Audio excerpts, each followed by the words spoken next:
welcome to another wonderful, amazing, spectacular episode. And yes, I am definitely blowing smoke up your ass because we are a cinematic anarchy, and we are what we are. We are going into near to 3 months worth of quarantine, and I finally decided that after losing a little bit of luster for the films that we were discussing, that maybe it was because we picked such shitty movies to watch. So today, we're going to review something that is so far beyond the realm of the shitty that I usually sit down and review with everybody. You are making lots of noise. So, the rustling that you hear in the background, that's Miss Peyton. Sorry. It's okay. It sounded like you just ran sandpaper over your microphone. Is it this? Huh? Is this what you're hearing? I just heard, maybe you ran your finger over it or something. I don't know.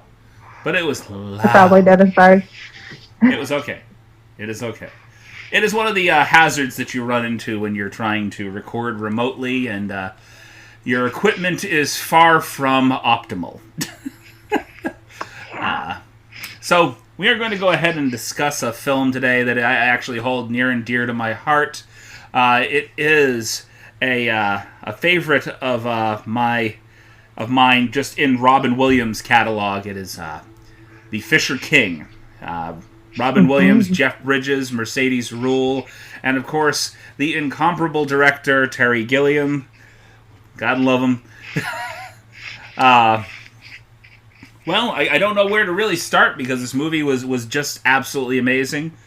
It was really good. I was really surprised when you asked me to watch it. Yes, and I made sure. I'm so sad that Miss B is not here today. She is not feeling well, and take care of yourself, Miss B. But I had to warn her because and she's not on the podcast, so I can mention it. But I Romeo and Julieted her, and she was not happy with me for that. And it became a running gag. What do you mean you Romeo and Julieted her? No, not Romeo. Romeo is one thing. Tromeo and Juliet. Oh, yeah. Oh, my God. And I did not warn her prior to asking everybody to watch that movie. Didn't warn anybody, really, because I did not know what the movie was about. I was just like, I love Troma, and I said, we need to watch this movie because it's one of the few that I haven't seen. And, yeah, we got to sit down. Everybody sat down in separate houses. Seth sat down with me to watch it.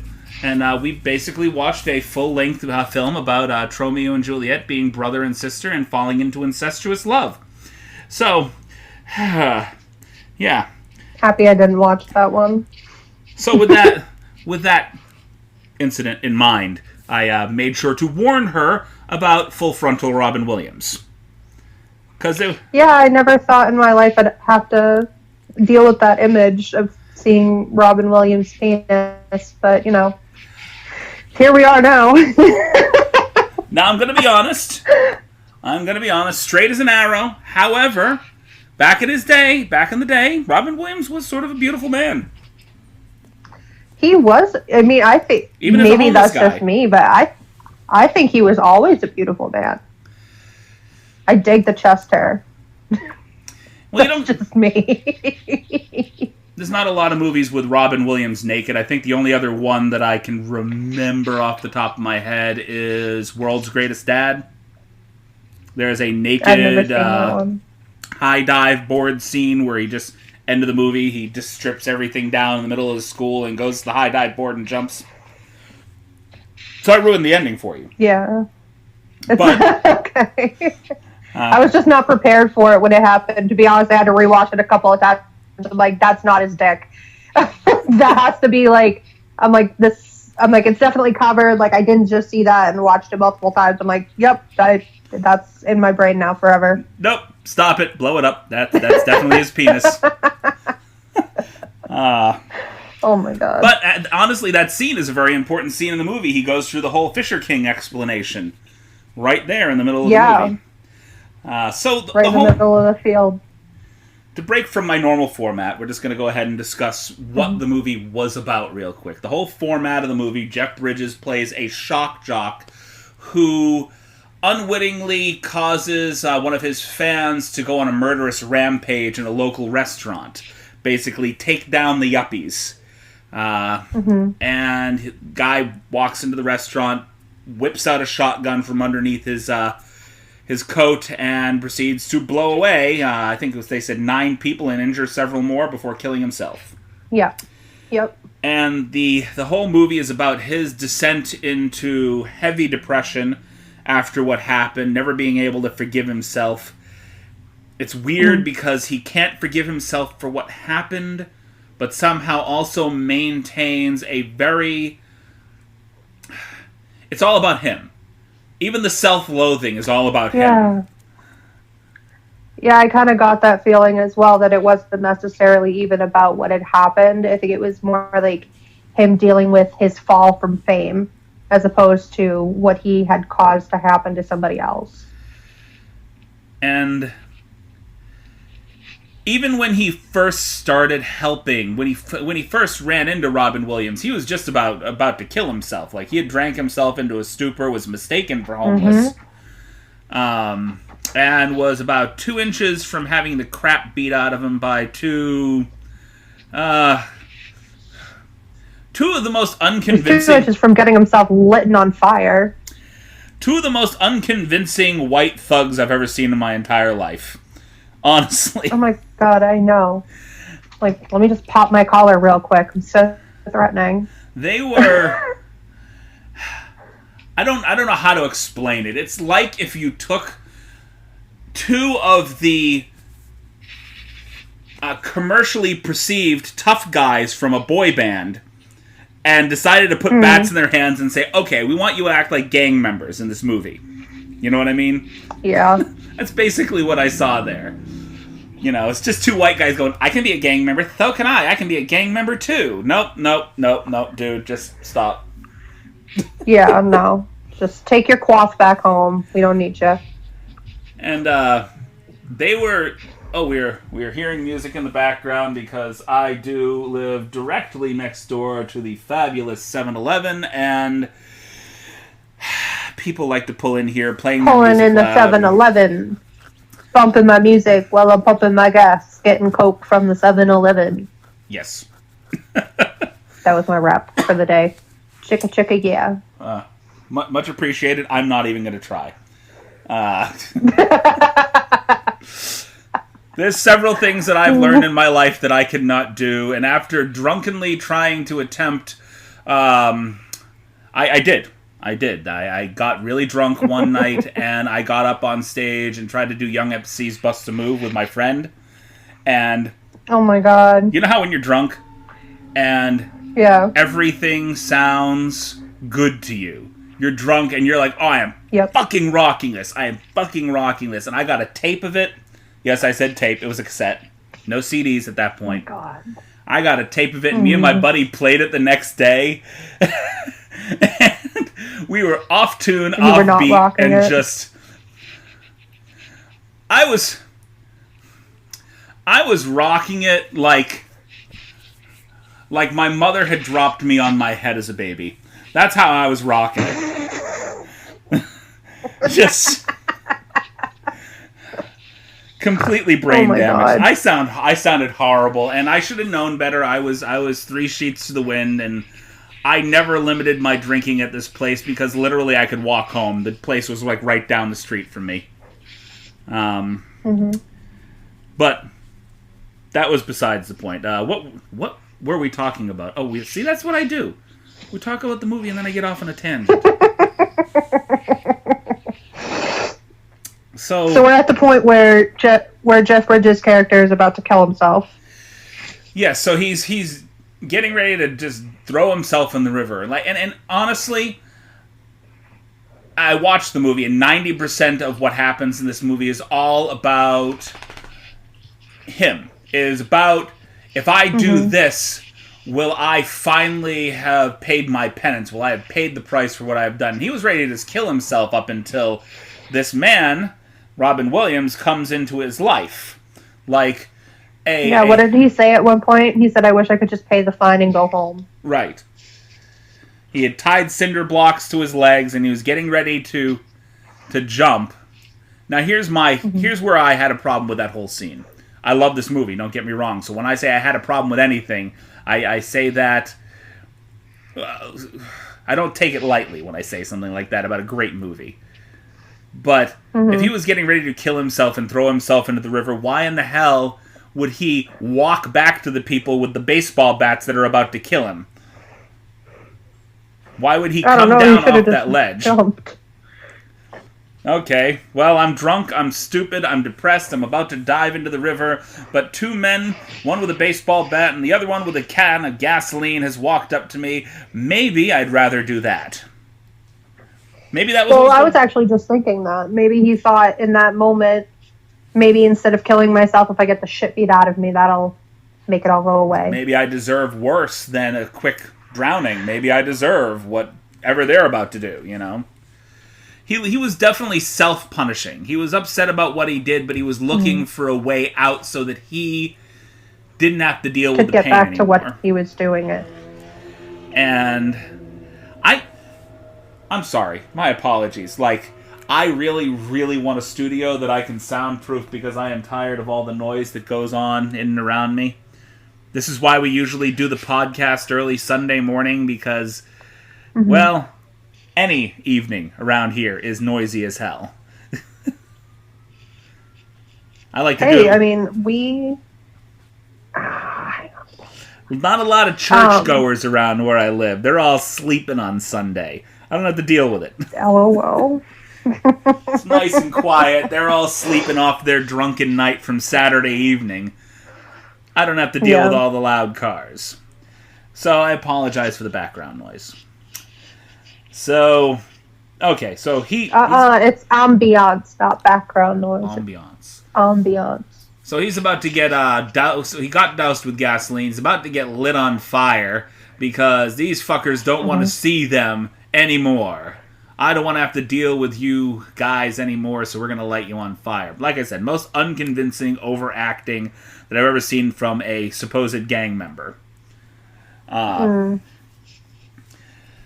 So, that we'll go that next step, and Robin Williams has come out dressed in what to me looked like they were trying to emulate the hobo version of Lord of the Rings. With you had the Gandalf, the White Wizard with the... Really, I got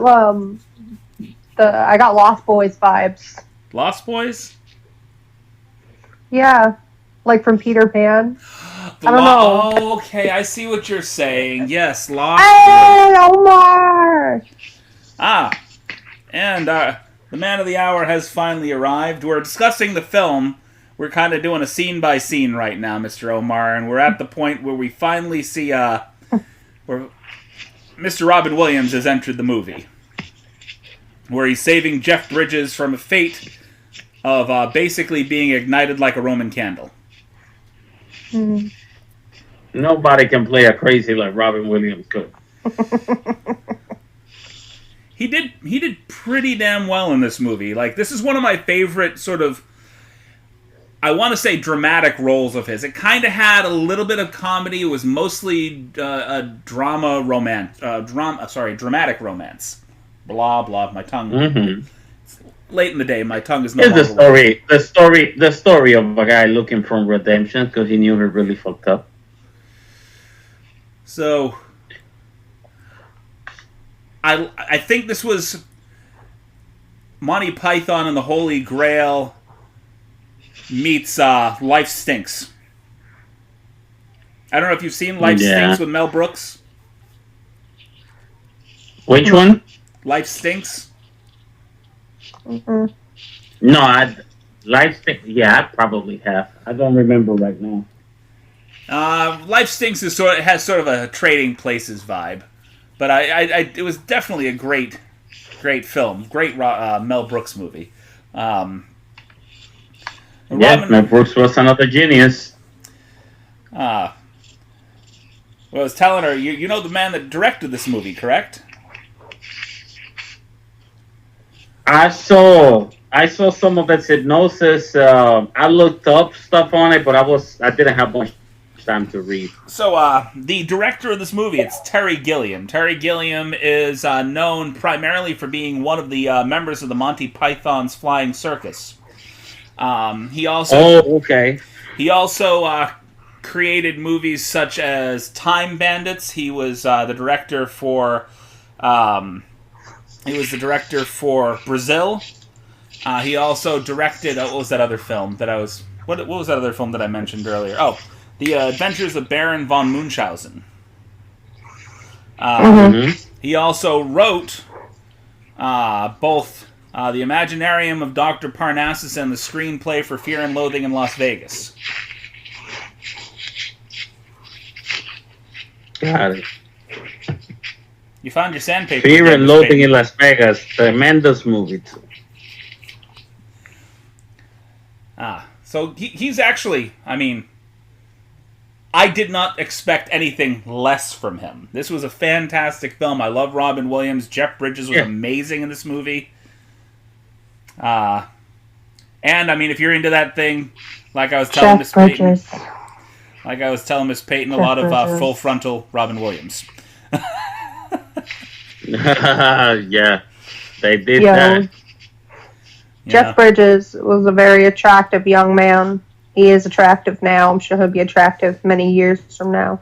I think it's weird, though, because I'm so used to seeing Jeff Bridges in roles that are, like, for me, like, I'm used to seeing him in roles that are really funny, like, really comedic, and not necessarily super serious. And I feel like it took on more of a serious context in this movie, which I think was nice, because it's always nice to see your, like, some of your favorite actors in movies that you didn't know about before show a whole different side of them, which was nice. So it was really interesting. I remember watching it like, bravo, like, good job. Yeah. Because Robin Williams, I feel like you always have that expectation of it just being amazing, like, no matter what it is. Like, whether he's taking on a serious role or he's being, like, really silly or he's doing voice acting, you just assume that it's going to be amazing because he has such a wide range. Yeah. But you don't necessarily know that Jeff Bridges is like that. And it was cool to see, you know. Well, especially at that time, you didn't necessarily know. But, yeah, right away. I didn't even know that movie existed. I probably, when it was coming out, I probably wasn't even old enough to, like, grasp the concept of it. So without this recommendation, it's probably something I wouldn't have seen. And I'm really happy that I did now, though I think that it has a really good message, and the acting in the movie was amazing. Yeah, it was crazy. So I'm going to say two things right here, just based off of that tangent you went off on Jeff Bridges. Number one, the big difference between Jeff Bridges and Robin Williams in this movie is the fact that you got an amazing performance out of Jeff Bridges. This is par for the course with Robin Williams. We knew that he was destined for great things. Jeff Bridges occasionally sneaks up on you and gives you this performance that is just amazing. Like The Big Lebowski, he is well known for that. He's got a lot of films that he just did fantastic with. And I'm going to recommend one right now. If you get a chance, go and hunt this movie down. You can watch it free on Stars. I'm sure there's some other places you can probably rent it. But it's a movie called The Vanishing. It's basically, wait, vanishing with a B or vanishing with a V? With a V. V. Yes. V as in Victor. Yes. V as in Victor. Got it. It stars him, Nancy Travis, and Kiefer Sutherland. Basically, the whole purpose to this movie. I don't want to give much away, but it is a really intense psychological thriller, and the creep factor out of Jeff Bridges in this movie, how creepy he was in this movie, off the charts, fantastic film. It was a subpar, as far as I'm concerned, it was a subpar performance for Kiefer Sutherland, but Jeff Bridges carried this entire film. He was fucking fantastic. It's one of those movies that kind of flew under the radar, didn't get a whole lot of play in the theaters, but definitely one that I'd recommend if you like Jeff Bridges. I do like Jeff Bridges. Getting back to our play-by-play, I guess we can kind of breeze through it just a little bit. So the whole point is Robin Williams and his merry band of hobo friends save saved Jeff Bridges from a fate worse than death, basically being burned alive under a bridge with cinder blocks tied to your ankles. And he wakes up, having slept it off, in I want to say the basement of, I don't know what kind of building that was. I don't think they ever really touch on it was like a boiler room of an apartment complex. Remember, he said that him and his wife had rented a place there before. Okay. Before the tragedy. So he basically lived in the boiler room because the guy didn't have the heart to kick him out, and just he let him stay there. Yeah. And it's here that he finally discovers that this is... Oh, no, it wasn't here that he finally discovered that. When did he discover that? Oh, that's right. The guy kind of sets out what happened. The guy told them, basically, when he's coming out of the building, basement, the guy told them, he's a good guy. I let him stay here since the tragedy. And he's like, the tragedy? Yes. Some psycho listened to the radio and I guess listened to this guy on the radio too hard, and he went and shot up a bar or something like that. He said, I think he literally said, painted the wall Robin with Williams her brains. was affected by that. Yeah, the guy killed his wife. Painted the walls with brain. He was very graphic about what Horrible happened. way to put it. Um, I mean, the sequence that they had later in the movie where it showed it happening, though, I mean, clearly it was it's not like it was some like great scene, but it was still kind of graphic, you know. It was it was graphic. It was vivid, colorful, and it sort of painted because he was replaying it while he was also running away from the Red Knight. Yeah. And the Red Knight was always representative of this image of her death that he could never really get over. It just traumatized him. Because, I mean, if you look at it, now, I'm not sure how the hell this happened. Like, I'm not sure if the guy... Because it looked like, from the scenes, the playback scenes, she got shot in the back of her head and her face went... Whoosh. You know what I mean? Yeah, that's what it looked like. But I'm not sure how that would happen. He was looking at the guy over her shoulder. I'm not sure how that would happen without him catching at least a little bit of shrapnel from that. It's a shotgun. Well, if you look at the, I mean, I don't want to sound like pretentious about, you know, I'm asking questions. Entry knowledge, but when you look at like how she was laying on the gurney, it wasn't directly from like the middle of her face. It was sort of off to the side. So I think what maybe happened is the guy was on an angle where the spray still got Robin Williams in the face, but any type of shrapnel would have gone off to the side. Like, it wasn't a direct, like, to the back of the head. It was more, like, off to the side. But still, like, if you're sitting in front of me, even at an angle, I can still see someone coming through from behind you. You know probably what see I mean? better at an angle. Yeah, definitely. That's just what it looked like to me. Like, I noticed when they had the image of her on, like, the gurney. That's just what it looked like. Her head was sort of, like, turned to the side, and it was, like, over here. So... But, True. So, from there on out, his entire mission is basically to try to right this guy's life. And at first, you see him try to pay the guy off so he can try to make himself feel better. It gives him, what, like $50? Which he immediately gives to the, some change. The mentally deranged stockbroker with the cart. And, what on earth is that?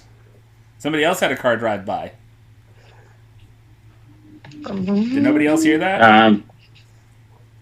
Okay. I heard it. I've got ghosts in my speaker. It's possible. I don't know. No, I heard it. We heard it. Just heard that low. Okay, anyway. Moving on. And I think ultimately he lands on trying to fix Robin Williams up with the girl of his dreams. Or the new girl of his dreams, because the girl of his dreams is technically dead. And, yeah. So this is where the fairly comedic dramedy turns into a romantic dramedy. where they're trying to set him up for a date with this girl, which seems to go all right until he falls in the middle of the street after the date. And that's when you have the massive playback scene of, him running away from the Red Knight. Let me have her. Let me have this one thing. And because I think he was starting to feel guilty about moving on. And then when you start to feel that, it would crop up for him. We wouldn't find out. So he's thinking, like, you took everything from me. Like, just let me have this one thing. We wouldn't find out till years later that Robin Williams really, he felt these things. That he probably played these roles as well as he did because it was part of him. Yeah. He was used to having that part in him. He had, I think he even went on record to say he had, crippling depression. He had a bout of alcoholism and all sorts of other things that he was dealing with. So, this may not have been, character acting as much as him just taking a piece of himself and amplifying it a little bit and bringing it into the movie. But he didn't. So without giving too much away about the ending of the film, which we do anyway, we do spoilers. We love spoilers. Jeff Bridges eventually, after figuring out that the trying to, I guess, help him romantically doesn't work, this whole thing where he falls back into the catatonic state shortly after the date, and he goes on the quest for the Holy Grail. Basically turns himself into the Fisher King and goes and tries to find the Holy Grail, which turns out to be nothing more than some guy's trophy. It's just a trophy. Yeah, the Fisher King story was there's a young king and he had gone off into the woods to search for something and the Holy Grail appeared, and when he tried to reach for it, he was thinking all the power that it could give him, and when he reached for it, it disappeared. And I think it was in a ball of fire or something. And when he reached for it, it disappeared. It ended up burning his hand, and it left him kind of crippled. And then later in life, something had happened to him, and he was left alone, dying. And the court jester or somebody came in, and he's like, if you could get me a drink of water. So the jester gets him a drink of water, and he realizes that it's from the Holy Grail. And he's like, I've searched for this forever. How is it that you found it? You know what I mean? So it's just to have the backstory of I'm sure there's an actual Fisher King story that will explain that a lot better than I just did, but just to get the gist. So it's it mirrors Jeff Bridges' story. He does the nice thing for Robin Williams at first to kind of clear his own conscience, as opposed to doing something nice just to be doing something nice. Eventually learns his lesson. Well, that's exactly what this whole thing is. It's a modern day retelling of the Fisher King. And you're dead on with most of how that story goes. There's a lot of different tellings of it, starting back in the early 12th century, 1200s, around there. Started out as it had Celtic roots to it, and I think any story that has roots in another I guess I don't even know what to call it. Anything that had roots in another religion has since been appropriated by the Roman Catholic Church.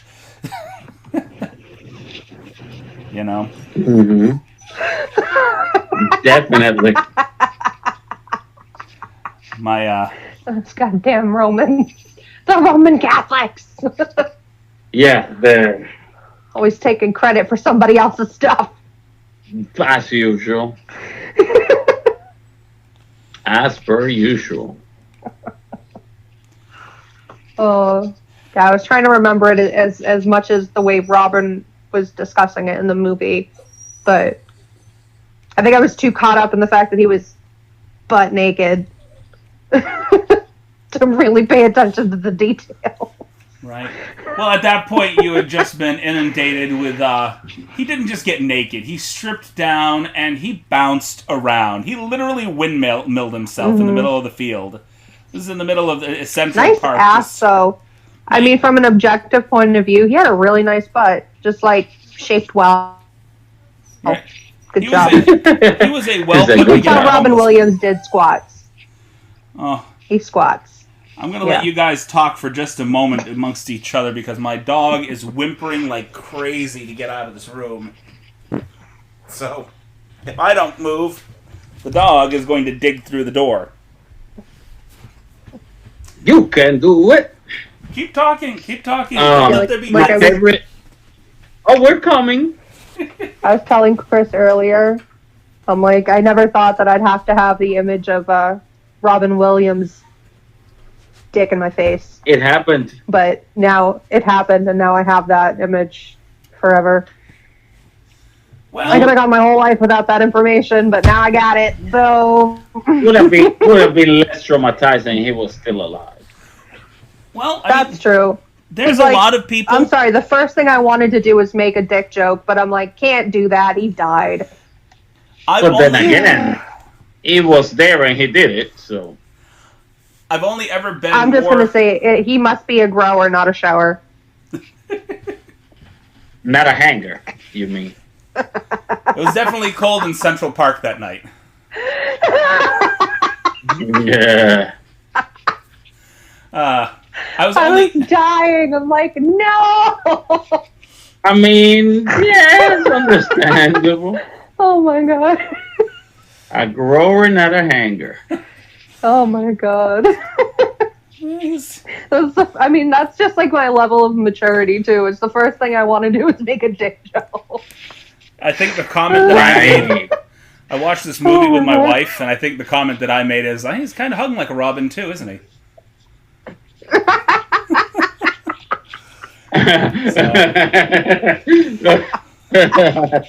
Yeah. Oh no. Those 2 inches are huge. jeez. Those 2 inches are huge among the robins. There's only one Oh, other God. nude scene that ever took me quite out of my head like that Robin Williams scene, and it was, I believe, oh God, what was the movie? It was a Helen Hunt movie, had Kathy Bates in it, and she got naked into a hot tub. Oh, I know what scene you're talking about. I don't remember the name of the movie though. But I know what scene you're talking about. So for some reason, I didn't remember that scene. I knew there was that scene in the movie, but I didn't remember it because I watched that movie first time such a long time ago. And for some reason, I was not surprised. If I would have ever sat and imagined Robin Williams, what he's working with, it would probably look like that in whatever I imagined. Oh, see, I thought he'd be hung like a horse. I guess he just like in my mind, he's so amazing. I'm just like, he's definitely got to have a big dick. Like, definitely. Disappointment, but you know what? Don't let the energy. It might have been cold. It might have just been cold. You know, dead of night, Central Park, New York City. I'm not going to judge. Maybe it was. Oh, maybe he's a grower, not a hanger. God damn it. All right, look, I am I regretting. hope he's a grower. You'd be surprised. Oh my god. I am regretting I mean, a choice that I've just made. So I decided I'm going to Google what movie Kathy Bates had done the nude scene in. And as you well know, when you Google certain things, images pop up. Hello, world. I Are was you just staring looking, at a nice picture of Kathy Bates' ass? I mean, in all honesty, I was just interested in what movie it was in, and entirely, I'm not looking for the actual nude scene. I'm looking for information, for fuck's sake. okay, close your eyes then. Right? No, I said information, not a visual. You know, I don't want the visual. I didn't like the visual when I watched the movie. I don't want the visual right now. Kathy Bates is a wonderful actress. God love her in Misery. Did not need to see her nude at all, ever. Just That ugly? I don't even know how. I don't even know what to say. It's just, it's one of those things where you're like, I know why she did it, like she did it for a reason in that film. It was sort of for shock value, but God love her, I did not need to see it. I really did not. I'm trying. I can't remember the name of the movie for the life of me. Now that sucks. I'm gonna look it up, but we'll keep talking. I'm just gonna take my dog out. Okay. Well. Oh, you already took him out? Okay. I'm gonna go ahead. Never mind. I guess my mom took him out. Never mind. I'm gonna look up the. Oh, there it is. About Schmidt. The movie About Schmidt with Jack Nicholson. That's the movie that she did. Oh, Jack Nicholson. So she did the nude scene in the hot tub alongside of Jack Nicholson. So that is a pretty damn good movie unto itself and a fine set of actors. But that being said, we'll stop talking about naked. I thought you were going to say a fine ass. No. No.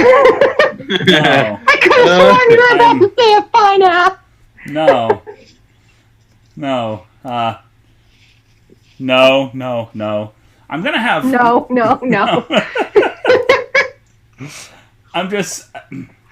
I'm already having flashbacks. You know, it's... Oh, boy. So, let's get back to... where we'll tie up our discussion of Robin Williams, Jeff Bridges. Mercedes Rule she was fantastic in this film, too. Oh, not bad at all. But she was always a great actress. She's always good. I never seen a movie that I couldn't say she's good at. Mm. She has a type, though. Like, she was definitely heavily typecast. She always seemed to play the same role, but she always did it well. No, that's Jeff Bridges' girlfriend. Oh, okay. The one who ran the video shop. Get it. Oh, yeah, no, she was great. She didn't take no shit. Yeah. Actually... no shit. Actually, no, you're wrong. She took too much shit up until okay, the end. No, you're right. She took like 3 years of shit before she was like, what the fuck? Like she gave this dude way too many chances. She was there for him and there for him and there for him through all of his self-pitying, and when he finally picked himself up and got back on his feet, he kind of dropped her like a bad fucking habit. Like, I don't know if I'm in love with you, and I finally got myself back, so and rude. I need to concentrate on me. You know? He's like, hey, thanks for picking up the pieces, but I gotta go now. Basically. And it was Robin Williams, strangely enough, not her. And I think she should have taken a little bit of offense to the fact that it was Robin Williams and his relationship with the tragedy that happened to Robin Williams that really brought himself to realize that he needs to learn how to care for people other than just himself. You know? Mm. Exactly. You don't just stop caring for somebody. You keep doing it. Yeah. He had to commit that enormous mess up in order to find himself. And yeah. Yeah, no, I mean there was a nice cameo in there by Kathy Jimmy. Oh my god, I saw that, Kathy Najimy. Oh my god, I love her so much. And it was like the girl from Hocus Pocus. Yeah, she sounded just like her too. And then like she was doing like the Mary from Hocus Pocus voice. I like how he just shut her down by handing her a porno. And then walked away. Although when she left, and she looked like she was interested. She definitely went home and watched it. She walked up and rented it. You saw her go around the corner and go to the cash register and rent the film. All right. So that was fantastic. I'm looking for the name of the. It was. I'm looking for the name of the girl that he fell in love with. Lydia, played by Amanda Plummer, who also... I've seen her in a lot of roles where she plays the weird girl. Well, yeah. I mean, she's known for everything from... She was in the Hunger Games, Catching Fire. She was in Pulp Fiction. She's played a lot of very, very weird characters, like quirky. Yeah. A lot of the people in this film, outside of maybe Robin Williams and Jeff Bridges themselves, were in the type of role that they did perfectly. They were already in that role that they already did perfectly, and a lot of them were typecast as those kind of people throughout the rest of their career, really. Yeah. I agree. So I can just shower this movie with love for continuously. Yeah. I think it was a really good movie. I'd watch it again, which I usually don't watch unless it's like Dirty Dancing. I don't watch movies multiple times, but I would definitely watch that movie again. Dirty Dancing? Yo, that's my favorite movie, Dirty Dancing. Yo. What about Dirty Dancing Havana Nights? Nah. Fuck that shit. If it ain't Swayze, I ain't watching it. Sorry. This isn't, you can't do the Bring It On thing to Dirty Dancing. You can't have like 6 Dirty Dancing movies. It's a no-go. It's a one shot. It's a one-shot thing. I feel like if they did, and it was wonderful. When they did a sequel to Dirty Dancing, it should have had something to do with the original movie or the original characters, not fucking whatever the hell that was. You know, that's like when they did the Grease 2 movie. Yep. Stupid. Really, that movie was stupid. It was not a bad movie. They shouldn't have named it Grease 2, though. If they had done anything else, if they had named it anything else, gave it its own name, made it its own movie, it wouldn't have felt as stupid to watch. You know what I mean? But you call it Grease 2. Yeah, I was at least expecting it to be like, oh, this is the story of Sandy and Zuko's kid, but it's not. It was just some random chick and some fucking preppy do-gooder. We should have a whole... Yeah, Grease 2 was... I think we should have a whole episode called I Hate Sequels. Or unneeded sequels. The sequels ruin the movies. Depends on the sequels. There have been pretty good sequels. It shouldn't have been a sequel. There have been far more bad sequels. Well, shouldn't have been a sequel. Or you can title it, They Should Have Stopped at 1. Yeah, that should be the title. They should have stopped at 1. For example, the Godfather movies. But then again, that's how they were originally written. So the sequels were either way necessary.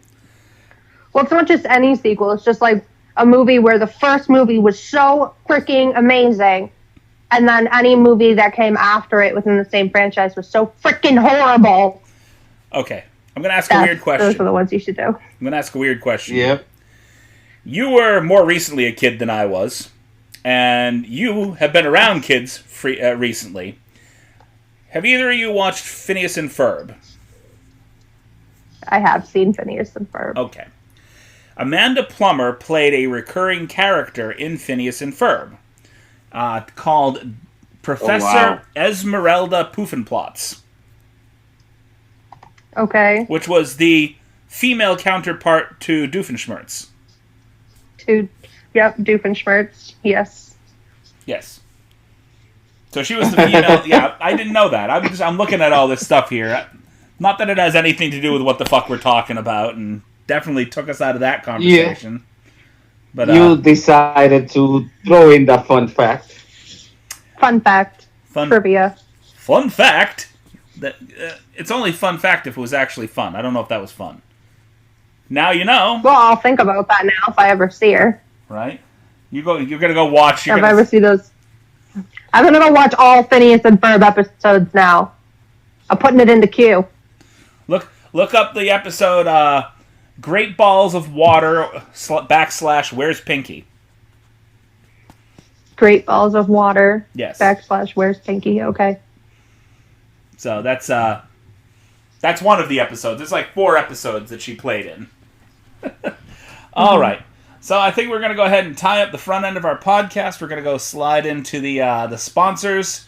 And we're not going to slide into the sponsors, but we're going to move over to the sponsors. And we will be back for the tail end of the podcast and a little bit of Pitch Storm. You said tie up the front end like we're about to put a muscle on it. Tie up the front end so it doesn't bark. We're gonna tie up the sponsors and get a little kinky. Anyway. Damn. Maybe not. You said it. I think. No, yeah, I said it. It had to have been my head that thought of it. I don't have. Look, Seth isn't here. Somebody's gonna compensate. Right.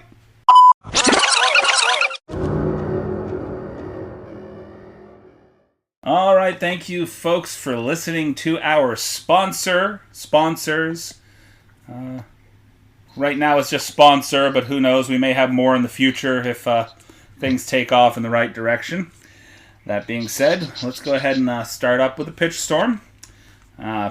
So, the basic premise to the pitch storm today, I'd say a kid with a creepy imaginary friend is the only witness to a mafia killing. And our note here is, what if the villain was trying to flood the earth to create more beachfront property? That does sound like mob activity. Right. Well, apparently this particular mobster is also engaged in currently increasing global warming. In 20 years, everything here will be beachfront property. That's why I'm investing in all of this. I know where it's going. So a kid with a creepy imaginary friend Right. So is witness to a murder. He's the only witness to a mafia killing. A mafia killing. So maybe like the mafia is trying to increase global warming to heat up the planet to make it flood. So maybe they hired like a scientist to help them do that, and then the scientist had like a moral compass and was like, "No, we can do this," and then they killed him, and that kid watched. Right, like I feel like they had hired a scientist to do sort of an assessment, like if global warming were to actually happen, what property should they buy so that they have beachfront property when this hits? So the value of their property increases tenfold. Like they buy shit property where this is supposed to eventually become beachfront property. They get the information from the guy, and he threatens to basically out them for their... Wait. Wait. Hold on a second. Yes. If you flood, think of all the homes that are in place right now. If you flood the earth, the size of the landmass will decrease. Right. Meaning there's less space for you to put beachfront properties. Right, but what I'm trying to say is eventually, if the earth floods, right, like the ice caps melt because of global warming, what they're looking into is what property to purchase so they have the beachfront property all set to go when the beaches start to close in on the landmass. Basically, when the beaches start to move inward and we have less land, where is that beachfront property actually going to be? And that's what they hired the scientists to figure out. Okay, I see what you're saying. I was just getting so confused. I'm trying to think like they're going to be like squished together more because there's less space. I get it. So you're saying like it'll flood and then all of a sudden Oklahoma will become the next hot spot for beachfront properties. Right. Wow. I got it. Okay. So I mean, I definitely don't think Oklahoma is the place to buy the beachfront property. That's just me. If it flows that way, it's really like a bowl of sand. Ooh, what about like Nevada? Like beachfront properties on Las Vegas? Right, like something around there, yeah. Like these, what are deserts right now are eventually going to become beachfront property once the oceans start to... Yeah, like something that's landlocked right now that's a big tourist attraction that will cause people to like... Or not even really just a tourist attraction, just some place where people want to be. Like, where do people vacation? Like, Colorado, maybe? Beachfront properties where there's weed? Okay. Here's the thing with Colorado, though. Colorado is high. It's mountainous. So I don't Yeah, think that so- will work that well. But it's right by. It's not that far from Arizona. That could do it because it's mostly flat. Besides the Grand Canyon, it's mostly flat. Also, Yeah, I would say northern, desert areas, because then you'd have sort of northern, like an oasis. yeah, northern Texas, New Mexico So would be good for all that.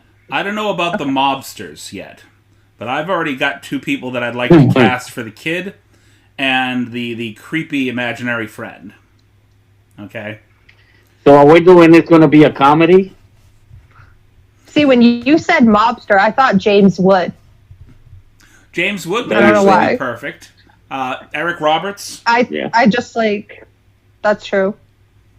I like a group.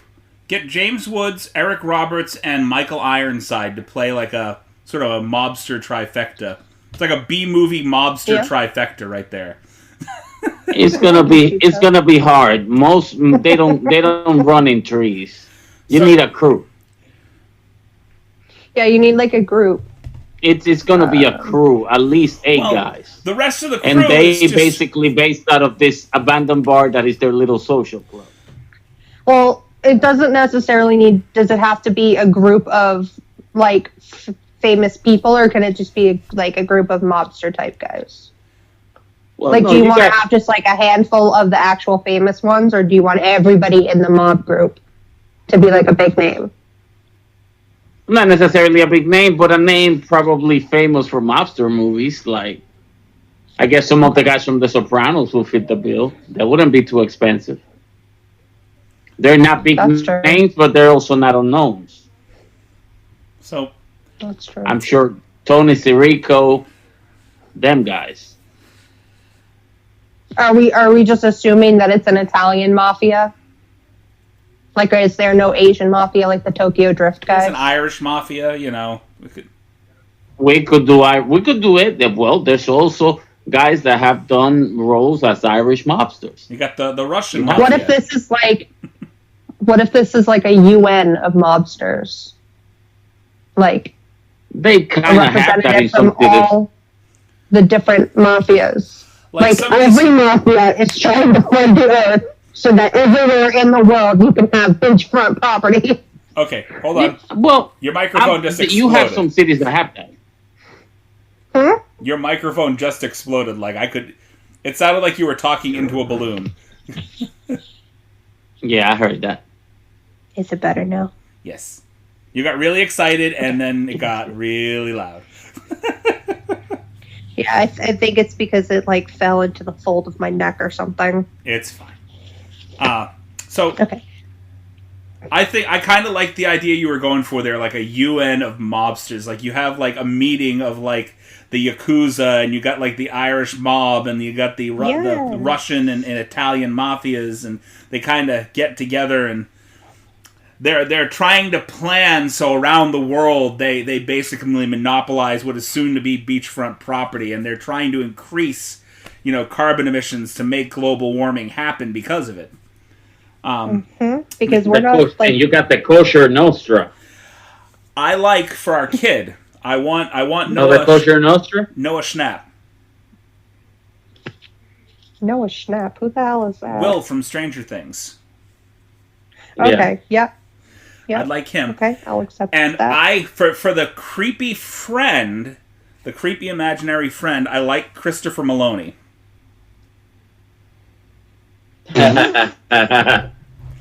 Channeling, I support this 100%. but I would like him to channel. 100%. I want him to channel Trevor from Grand Theft Auto 5. Just this immediately loud, foul-mouthed, just brash thing. Kind of like, I mean, have you seen Oh my the TV God. show Happy? That he's Yeah. in? Where he's got the little imaginary unicorn? Yeah. That Yeah. kind of character, just Just like- completely just... Just opposite. So it's like the kid's the nice little cute thing, and then the imaginary friend's like a fucking dick. It's like his inner douchebag, Mhm. basically. Just this Yeah. severely white I trash, support this. I support this womanizing 100%. drunk douchebag. You know, just horrible guy. Mm-hmm. And I vote yes on Christopher Maloney 100%. So he doesn't have this imaginary friend until after he sees this incident, and these people are constantly out trying to get him and kill him because he comes across this whole thing. And that's when this imaginary friend comes in, who he thinks is actually a real fucking person. He can't get rid of him, though, so he doesn't understand. Like, this guy is not for him, doesn't want to help him at all. Just, he's like the worst imaginary friend ever, constantly trying to get him killed. Yo, I actually want to watch this movie now. I'm sad it's not a real thing. I got another mobster for you. I got another guy for the Italian mob. For the Italian mob, I would like to see Stanley Tucci. Yes, Stanley Tucci. Yes, Stanley Tucci has played monsters before and done a great job at it. I'd like David Harbour for the Russian That's another mob. actor who has like a really good range of ability. Oh yeah, he is. I'd like David Harbour for the Russian mob. Yeah. And oh god, what's his name for the Irish mob? Patrick Flannery. Mm-hmm. Do you know who he is? Patrick Flannery. I don't know if you've ever seen Boondock Saints. Mm-hmm. He was one of the actors from the Boondock Saints alongside of, what's his name? Oh, the guy from The Walking Dead. That everybody loves. Daryl. The guy that plays Daryl from The Walking Dead. Oh, I know who you're talking about. Damn, his name That's the guy Deb has a picture of. That name should not elude me. I know this guy, too. I'm part of the group of people that did not see The Walking Dead, nor has any interest in watching it. I don't blame you. It is not, I've seen so many zombie movies and zombie shows. It's just like... The Walking Dead is actually a pretty damn good show. I don't watch a lot of the other zombie shows, honestly. The only other one that I watch is... Too much. If you want to watch something that is completely and utterly removed from reality, like every ounce of it, in regards to a zombie TV show, go to Sci-Fi, watch, or actually you could probably watch it on Netflix, Z Nation. Z Nation is what you would get if you took The Walking Dead and mixed it with Sharknado. That's how ridiculous this show is. It is just as much comedic as it is anything else. Can we agree that Sharknado goes on the episode of There Should Have Only Been One? Yeah, definitely. Maybe a sub part of that episode that goes, There Shouldn't Have Even Been One. When it comes right down to it... There should have only been none. I am hearing... Maybe we can name that one Tara Reid Ruins Another Franchise. Hey, you can say she ruined a franchise, but let's be honest. What do they have? 6 movies? Neither of them were doing anything. So, you want to do another movie? Yeah, let's do it. So... I can't believe there were so many Sharknado movies. You got the first one, and it had a couple of recognizable B-list actors, and it was so popular that the second one had a ton of B-list actors in it. You got a ton of people involved in that one. Then on top of it, you hit the third one, and by that point, they're like, well, we kind of worked through most of our B-list actors, so why don't we just get people that are mildly recognizable for this movie? So it's like, I recognize this guy, I know you from somewhere, are you a B? No, we're kind of C, kind of D-list, and then you get outside of the third film, and all of a sudden you realize that they're just pulling people from the middle of nowhere. Like, I think Fabio had a fucking role in one of these movies. Like, who the fuck gives a shit about Fabio? Really? No. Nobody cares about Fabio anymore. It's like, we know who Fabio is, but why the fuck did you have to have him in this movie? Seriously. So yeah, I mean, it's Fabio. What a shock. Norman Reedus. Norman Reedus. Yeah, Norman Reedus. I think that Deb has a picture of him at her desk at work. I think you bring the two of them in for the Irish Mafia. You bring back Patrick Flannery and Norman Reedus from Boondock Saints, and you have them part of the Irish mob. Because they did a fantastic job. And which mafia? Which mob does James Wood fall in? I'd say James Wood. I don't think James Wood would Italian. fall. No, I don't want him as an Italian mobster. You know what I want him as? I don't. Oh, I'm sorry. I'm being very, very gruff. I'm backing up a little. You're both staring at me now too. It's just like no. I'm like, I don't want to be the guy that's like scolding people. Like, no, I don't want that. I was thinking, corrupt cop. Yeah. I'm sorry, what? Corrupt cop. Like a dirty cop. Oh yes, yes, that's great. That's good. Like he's paid Michael Pitt from a dirty police commissioner or something. Something of that. Michael Pitt from Boardwalk Empire for the Irish mob. Right. What else we have? We have the Japanese Yakuza. We have to get them. Who do we have for them? You Ken might Jeong. know more. There you go. Dr. Ken? Yeah.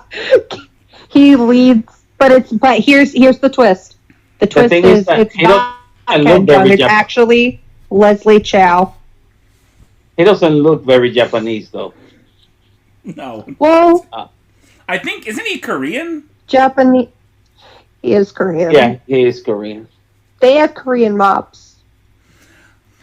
They have Korean gangs, not necessarily mobs. Not like that. Not that powerful. Yeah. They have Korean and Vietnamese gangs, but not mobs. He could maybe pass as Chinese, though. Chinese people. They probably mobs, one of the triads are Chinese. The Yakuza are Japanese. Yeah, so he could fit in with the triads. But I want it to be Leslie Chow from The Hangover. I don't want it to be, like, just Ken. Oh, okay. That character. Like, yeah. I just feel like that'd be super funny. Oh my god. Good. Okay. You could pretty much just, like, honestly, you could handpick any one of the actors from Crazy Rich Asians. Probably. Well, I mean, it had like a really good cast of Asian actors in it. Like it did. Yeah. So it did. And like notable Asian actors. It's not like they just grabbed like any Asian off the street. No, they were notable Asian actors in that movie that they all did a really good job. So you could probably just take any one of those and put them in like any of the different type of Asian mafias. True.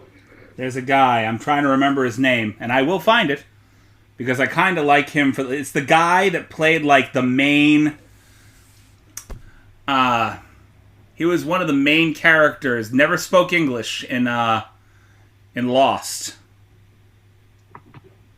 I've never seen Lost. There were two Asian characters. Like they were a couple. The girl spoke English, but the guy never spoke English in the TV show. He actually went on to become one of the main characters in Hawaii Five-0 until he left recently because of racial issues. Like they were like seriously causing some issues that made him leave. I'm trying to remember the actor's name off the top of my head. I should just look it up. Look at that. I don't want to just sit here with dead silence, though. Which I do. Frequently. What about Tracy Morgan? Tracy Morgan? I feel like he has the potential Yakuza? to be a mobster. You said Tracy Morgan? Morgan, yeah. Daniel Day Kim. Daniel Day Kim. Look him up. You'll see who I'm talking about. But he seems like the guy that you'd go to for this, the lead of the Yakuza there. Like, I could see him doing, like, a villain role. He doesn't get to do villain all that much because he usually plays the good guy. But I'd like to see him do, like, sort of a villain role. What about the different types of Spanish mafias, like a Puerto Rican mafia and a Dominican mafia? We need to have, like... Nah, you don't have those. Think about that. You don't have those. You really don't. No? Nah. The You cartel. have gangs, like street gangs. You know, But you don't have Dominican. You have Colombian cartels the and Colombian Mexican cartel, cartels. you know. The other Hispanic crime groups are just gangs. They're not really like powerful like that. Not that organized. Would the cartel be like? Could you do that? The cartel and the mob? Well, yeah, Would they because fall that would in be the same category? they would control South because America. they have power. Okay. They're organized crime. Okay. So a unification with of the the movie. cartels in South America, somebody has to represent them. Who do we like for representation for the cartels in South America? Yeah, like a few people. Let me see. Let's start. Javier Bardem. He's a Spanish actor. I don't know if you guys have seen No my Country God. for Old Men. Javier dude Bardem. scares the Right. crap out of No me. Country I don't for know, Old like, Men. Oh, like wow. the intensity in his face. Oh my god. The guy who walks around with the oxygen tank and just Yes. The him. And No Country for Old Men. He like literally the intensity on his face when he acts is like terrifying for me. Every single movie he's in, I have to like can't watch. Yeah, he's pretty put your intense. hands over your eyes. So I wouldn't want to go if he was in the cartel. Like if I got messed up with the cartel and he showed up, I'd nope, bye. gotta go. Danny Trejo. See you later. Oh God. Danny Trejo will be more like a gang figure, not at that level. Not that level. You know who will be good? No. Well, if he doesn't Danny show Pino us... from Law and Order. Who? Okay. Danny I Pino don't- from Law and Order. Will be, I don't know what his name is, but do you remember the Miss Congeniality movie? Oh, James Pratt. Something Pratt. Benjamin Pratt. Benjamin Is Bratt. that what his name is? Yes. Okay. Yes, Benjamin Pratt. Yes, Yeah, him that guy. too. Him too. Okay. He has played a few Hispanic bad guys in the past. He has, and he's done a really good job. He's also very, very good at playing that role. He's very terrifying. Yeah. Sorry. You know who I Oh, like? God. Somebody that hasn't been around in a while. That could actually, I think he could do a good villain role if you gave him a chance. He's a bit older now. Jimmy Smits. Yeah, definitely. And Isai Morales too. Why are there no ladies in the mob? Why are there no ladies in the They mob? have. Or another guy, he has played bad in the past, Benicio del Toro. Yeah. Wow. This would be like a really good movie. I really want someone to like take it and run with it. There's a lot of I would see this shit for sure. there are a lot of big names we're talking about, and then not so many like. You know who I'd also like to see in this film, as sort of a partner to the corrupt cop, James Woods, Lou Diamond Phillips. Yeah. Who? Lou Diamond Phillips. You don't know who Lou Diamond Phillips La is? Bamba. Yeah, he played. La God, Bamba. no. He played Richie Valens in La Bamba. He, oh God. He was in, have you ever seen Young Guns? No, you've never seen Young Guns. I'm trying to think of anything that you might know him from. Google a picture and send that to her. I watch movies for this podcast. Otherwise, I generally don't watch movies. I pull like somebody Unless out of it's my Disney. ass that you're like, who? What? I don't understand who you're at, what you're talking about. God damn, I'm gonna have to find a movie that you actually might know him. Have you seen the Big Hit at all? He was like the main bad guy in the movie The Big Hit. That movie I'd actually like to have us all watch for this podcast at some point. We're like making plans while we're talking about Mr. Phillips. Yeah. God damn it, I'm gonna have to find. I'm trying to think. What's He's his in name again? Lou Diamond Phillips, Stand and Deliver, Young Guns. He was in most recently the TV show Longmire. Mm-hmm. Oh. How I know who that guy is? Yeah, it's some people just know him but don't know his name. You know what I mean? Like, I know his face. I know his face. Native American looking guy. Yeah, see, I'm a visual person. I gotta see what you're talking about here. So, we've talked about putting together this UN of mafias, and honestly, a lot of it sounds like this is leading towards kind of an action thriller. Anarchy. It's action thriller / comedy. You have all these mobsters trying to go after one kid. Yeah. So it's like a really weird kind of Cloak and Dagger-esque movie where their kids just basically has to hide every moment of the movie. It's all about him hiding and escaping all these... Well, obviously they're not as organized as we imagine them to be because... Is it sort of like a Home Alone vibe where the kid tries to fuck with them? You know, that sounds like that's what you could make this. It would be like a Home Alone meets mobsters kind of thing. But with several locations, not just a home, where he will basically... out in, like, the world, but, like, not just, like, running and hiding. Like, there has to be an end goal instead of just, like, running and hiding. Like, so maybe he's trying to stop them on... Like, maybe because the cop is corrupt, like, he can't go to the police, or he goes to the police and they're like, yeah, we don't believe you, like, because we know that guy. So he's like, it's all up to me. And then he, like, tries to take out, like, all of these different mobsters. I feel like we could even step it up a little and let him have some friends. Like, he is being chased down, so obviously his psyche breaks a little bit, and he's invented this horrible imaginary friend that keeps following him around. But he also has friends who are trying to help him a little bit here and a little bit there. And we pull away occasionally to him having this full-on argument with an imaginary friend that nobody can see, and his friends are just like, what the fuck is going... Are you okay? Yeah. Yeah. Just here's arguing behind a closed door, opens it to see this kid yelling at nothing. Dude, are you okay? Are you good? He, like, steps into the closet to have a yelling match with his imaginary friend, and they're, like, out there just on the other end of the door, just like, I don't... I know, excuse me for a moment, I need to confer with my associate. Shuts the closet door. But I want to say this goes back and forth. I will see it happen. Like, I want to say this goes back and forth from being, like, an intense thriller to what looks like a kid's movie. Because I don't want it to be, like, a full-on kid's movie. You know what I mean? Oh, yeah, no. Like, no, you want it to just be, like, an action comedy. I want it to be a kid's movie for adults. Yeah, like PG-13. No, I want it R, all the way. You can put kids in R movies. I was joking. PG-21. Well, I don't know if PG-21. I don't know if you got to see this movie with us, but Turbo Kid was this movie. It felt like an 80s film. Didn't.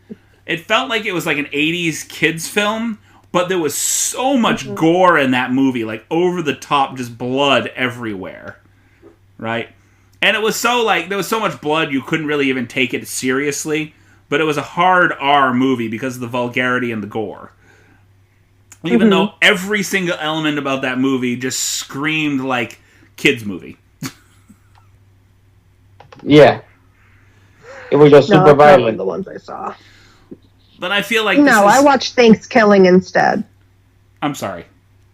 And we never talked about it. I'll never let you... I'll never let you forget it. We will talk about Thanksgiving for Thanksgiving this year, so we can actually make that hour and a half you lost worthwhile. Oh my god!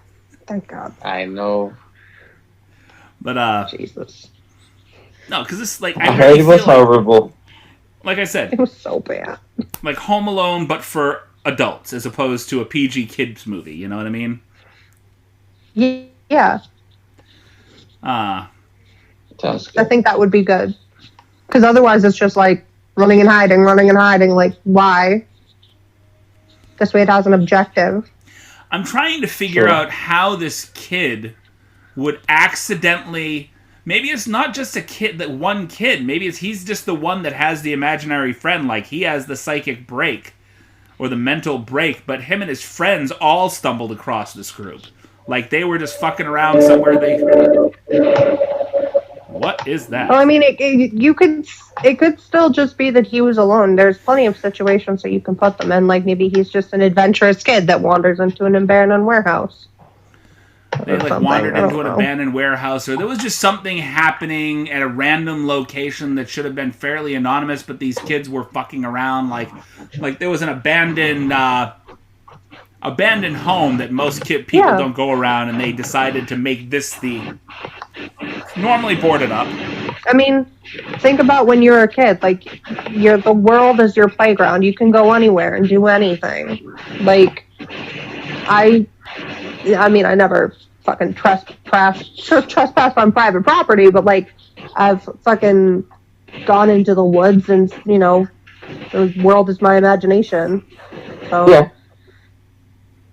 Miss Peyton, you sound like you're going through a wind situation tunnel. Mm-hmm. You sound like you went through a wind tunnel for a minute there. Yeah, there was just like an air conditioner or something just blowing. I don't know what it was. Hold on, wait. It's like weird static. It's fine. Did you just hear it? No. It literally felt like it sounded like somebody turned on a vacuum cleaner. That's what I heard. Like somebody had turned on a vacuum cleaner or something. I don't know what that was. Wow. It may not even been coming from your end. They wasn't from my end. Not from me end. It's in my own house, and I'm hearing it over the microphone. I don't know what's going on. Nico poked in for a second. What happened to Nico? She couldn't be in today? No. She's not feeling too well right now. Not something I'm going to divulge on the podcast. Probably best to just reach out to her and ask her how she's doing yourself. Mm-hmm. Now, got to respect people's privacy. Of course. That being said, I really feel like we tied up the back end of our podcast here with a nice little pitch storm where we basically threw some poor child to the wolves, and we never really got to talk about how crazy fucking Christopher Maloney's going to be in this movie at all. Not at all. I feel like it doesn't need to be said. You just know that it's going to be fucking bananas. The imaginary friend is a very angry adult. It's hilarious. A very angry, ill-adjusted adult. All right. It's going to be great. So I'm going to go ahead and ask two brief questions from our Barstool Sports deck, and then we can go ahead and end everything for the day. Do something a little humorous for the end of the podcast here. So, okay. Number one, if you could be part of the crew of any TV show or movie, what crew would you want to be part of? That 70s show. That 70s show, okay. Now, that's the good question. The question here is what? The Office. You want to be part of the crew of The Office? Oh, hell yeah! Yeah, that would have been fun. I mean, honestly, if I was going to be part of the crew of any single show, or movie, I probably would have wanted to have been part of the crew for the Titanic film. Like the crew in the boiler room? Well, I'm not going down with the crew working at the movie, working to make the movie. Oh, okay. I was going to say, really? Of all the places? I don't want to be. Yeah. I don't want to be. Like, I want to go out first, just in the boiler room. But I'm bringing my prosthetic breasts in my wig because they said women and children first. I'm the bearded lady.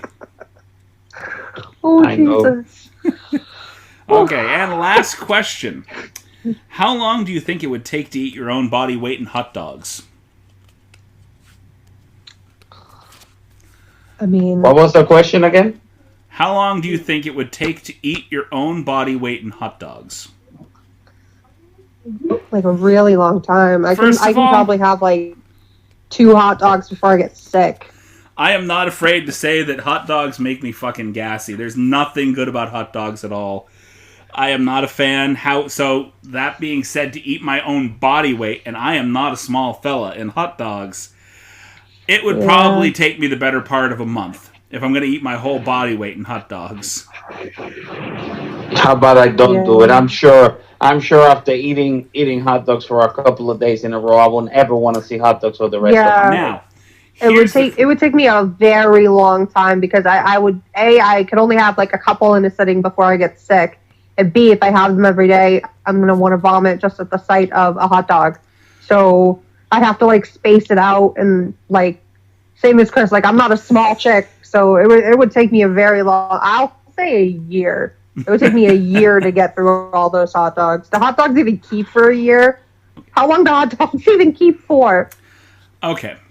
So here's my second question. I'm gonna give you a follow-up question. I don't know how long hot dogs keep for, but I imagine if they're gonna make you eat your body weight, they're not gonna be like, hey, here you go. Here's 200 pounds worth of hot dogs, and you need to eat them all before they expire. You know, you don't give that to the person all at once. So here's my next question. That just made me depressed a little bit. Assuming that you were allowed to eat it at meal times, so on and so forth, and you are given your body weight in hot dogs, how much would somebody have to pay you to eat them within a week's time?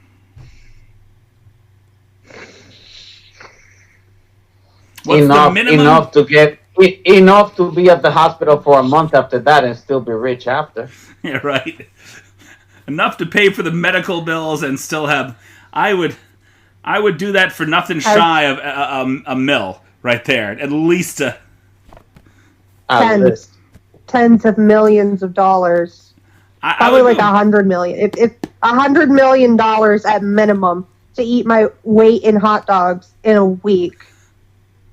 I'd say it's like the hospital stay I'm going to have to go through, like the body transformation that's going to happen that I'm going to need to fix afterwards. Like the fucking, like the sodium intake enough is going to kill me.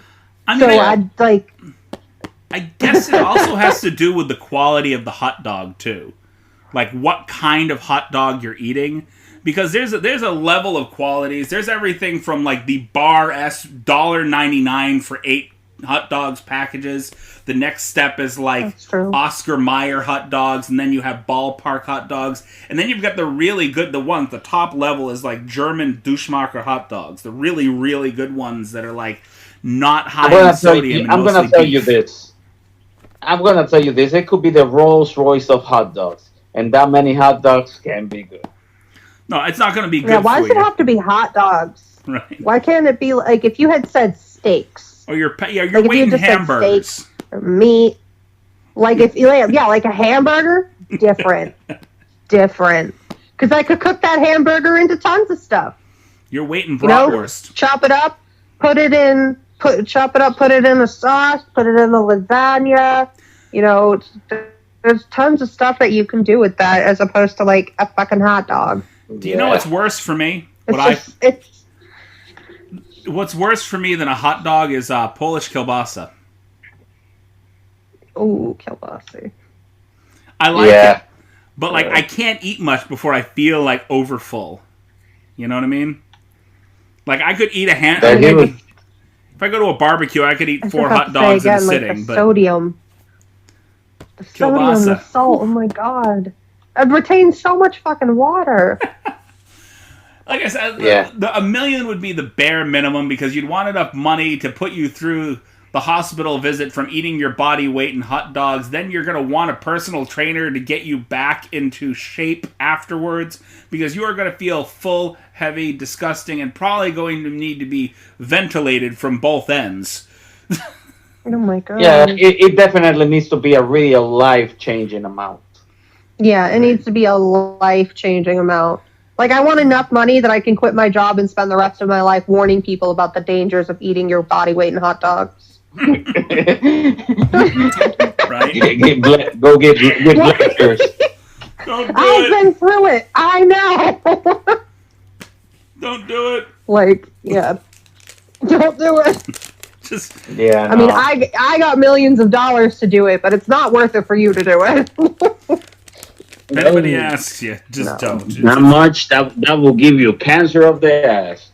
Oh my god. That kind of hot dog intake has got to shorten your lifespan too. I mean, the kind of heavy duty toilet that you'd have to invest in. My weight in hot dogs is like a lifetime supply of hot dogs. It's too much. Because I know what a 1 pound Yeah, package I of was hot just dogs thinking- look like. Yeah, that's too much hot dogs for anybody. Yeah. way Honestly, too I don't much. think I could even do it in a week. I'd have to sit down and like continuously eat hot dogs for like every hour of every day. Like I'd have to consume nothing but hot dogs if I was to do it an entire week. Hot dogs for breakfast, lunch, I don't and think I dinner. could do it. Yeah. Pretty much. Just slicing up hot dogs, putting it on your cereal, you know. Oh my god. It will be impossible otherwise. Well, Hot dogs and Lucky Charms. that being said, thank you for sitting through this the back end of this podcast. Us discussing a nauseatingly vomit-inducing amount of hot dogs. Very disturbing back end. And let this be your final warning that if anybody were to walk up to you and ask you to eat your weight in hot dogs, that it's probably best to cut and run rather than take the money. Don't do it. Don't do it. The money's not worth it if you're not alive to enjoy it. Yeah, that could kill somebody. Too Unless much. you're Way just too at much. that place in life where you're like, I've got a pretty damn good life insurance plan and I want to make sure that my family's well off, so I'm going to eat hot dogs to death. That's the way you go. Just hot dogs until you're done. Take out $1 million life insurance policy before you chow down on those hot dogs. Well, he sat down one day and decided he was just going to eat hot dogs till he was dead. His stomach burst. You've seen that movie. You've seen the movie. You've seen Seven, where the guy ate himself to death and his stomach literally ruptured while he was at the table. Well, that's it. That's what it would look like. Eating near to 300 pounds worth of hot dogs. Just, I don't, yeah, now that I think about it, maybe $1 million isn't enough. $1 million's not enough to eat 300 pounds of hot dogs. Just, it's not enough. You need, like, multiple millions of dollars. Like, Multiple. you're putting your life, it's like you gotta ask yourself, what's your life worth? It's not worth it's not worth 300 pounds of hot dogs. My life is not worth 300 pounds of hot dogs.